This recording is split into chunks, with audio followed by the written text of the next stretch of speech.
Magandang gabi. Ako ho si Enzo.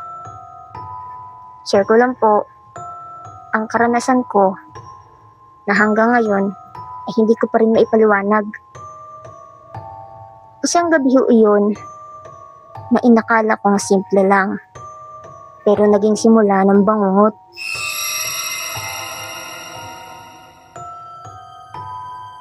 Isang buwan na ang nakalipas nang lumipat ho ako sa isang maliit na apartment malapit sa university. Solo lang ho ako.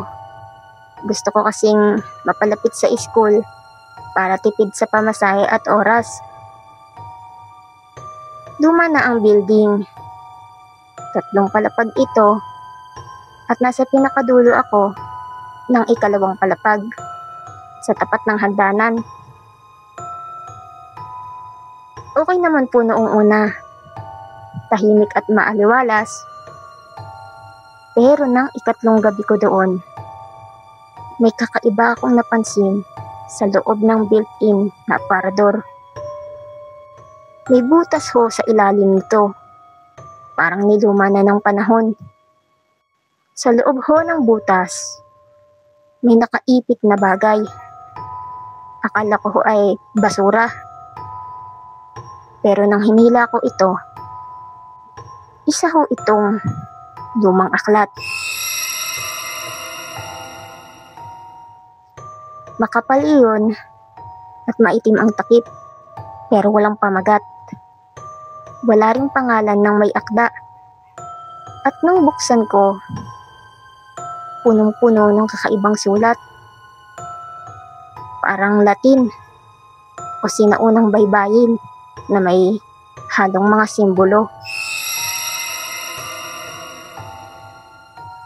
Wala akong maintindihan. Pero may pahina doon na may drawing ng bilog na may kandila sa gilid. Para akong na-curious. Parang tinutulak ako ng kung anong lakas para subukan ito. Kinagabihan po, Boss Pao. Binuksan ko muli ang aklat. Inilatag ko ito sa sahig. At naghanda ako ng 4 na kandila, gaya ng nasa drawing. Pinatong ko ito sa 4 na sulok na bilog na ginuhit ko gamit ang tsook. Tapos, binasa ko ang unang linya ng pahina. Boss Pao, bigla hong namatay ang ilaw. Tumigil ho ako dahil akala ko ay brownout. Pero nang sumilip ako sa bintana, maliwanag naman ang ilaw sa ibang apartment. Paglingon ko ho sa loob, gumagalaw ang kandila. Wala namang hangin. Bigla na lamang umiikot ang apoy, parang sumasayaw. Nang binasa ko ang kasunod ng linya, biglang may boses na tumawag ng pangalan ko. Mula iyon sa kisame, mababa, paos, parang gutom. Boss Pao, hindi ako makagalaw. Parang may nakatitig sa akin, pero wala namang tao. At ang paligid ay parang naging masyadong madilim. Parang ang ilaw lang ng kandila ang tanging bumabalot sa akin. Hanggang sa may nabasag sa kusina. Mabilis akong napalingon at doon ko siya nakita, Boss Pao. Isang nilalang na parang tao pero wala ang muka. Maitim ang balat, mahaba ang mga kuko, at may hawak siyang punit-punit na pahina ng aklat. Boss Pao, tumutulo ang itim na likido mula sa ulo niya.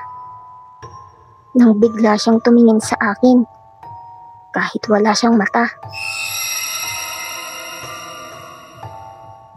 Mabilis akong tumakbo palabas ng apartment. Iniwan ko na ho ang kandila, ang aklat, lahat-lahat. Kinabukasan, bumalik ako pero wala na ang aklat. Wala ring bakas ng tiyok sa sahig. Pero sa salamin sa banyo, may nakasulat. Kinilabutan ho ako nang mabasa ko. Isa ka na sa amin.